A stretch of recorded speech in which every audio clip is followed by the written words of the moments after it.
friends of those who experience mental illness. There are countless meetup groups, churches, and communities that will stand by you and accept you. There are online communities like 7 Cups of Tea, which I recommend Googling, 7 Cups of Tea, where you can find therapy partners online. You don't have to even leave your bed. You can just text someone and talk about how you're feeling. In the beginning, I felt like I didn't have anyone who would do that for me. My depression was winning. Oh, there we go. I already read that part. So, honestly, these resources need to be more visible. Let's fix this. If you're here today, you're an advocate for those struggling with their mental health. Look at all these people here. Today, we'll draw attention as we walk together. Tomorrow and the days following, we need to continue drawing attention to this subject. Label yourself as an ally. Let those around you know that mental health is important to you. Let people around you know that depression is real and valid. Reach out to people and make connections. Mental illness isn't that easy to spot from an outside perspective. Many people don't show any signs of the turmoil happening internally in the way they present themselves. The best way to make sure that a depressed person in your life knows that you recognize depression as a valid illness and want to be supportive of those struggling is to make sure that every person in your life knows it. This doesn't mean wearing a pin or hanging up a sign. This means living your life in an empathetic way. This means making sure that every person in your life knows that they matter to you.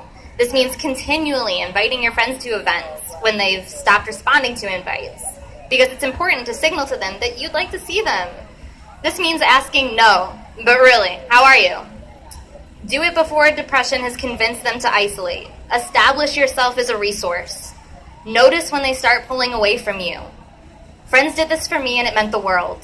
Some days I didn't have the energy for social time, but they kept asking anyway as the days went on. I always felt included. I never felt like I didn't matter. I had these things to talk back to what depression was saying to me. I was able to push through.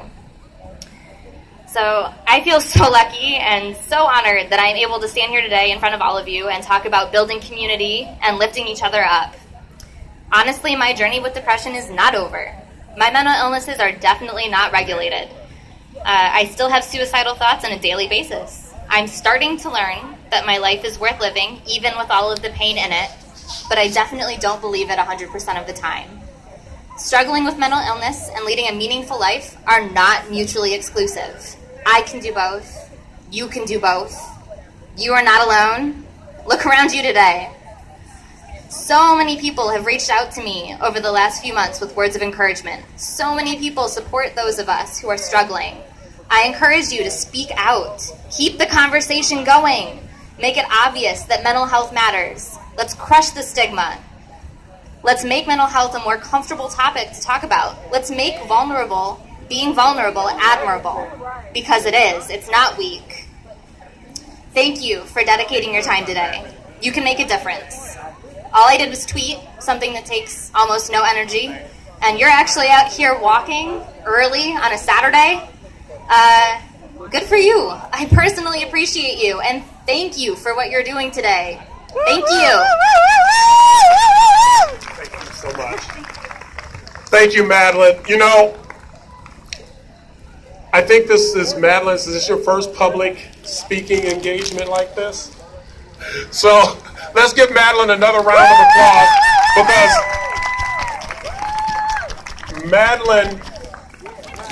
Madeline took a simple step, something that should not be extraordinary, and it became an extraordinary event. None of us would have any concern texting, emailing, calling our boss saying, hey boss, I got a cold, I got a headache, I don't feel well, I'm not coming in today. But unfortunately, it takes a subtle act of bravery for an individual like Madeline and many of us to simply call in and say, you know what, boss, I'm not feeling quite myself and I'm taking a mental health day.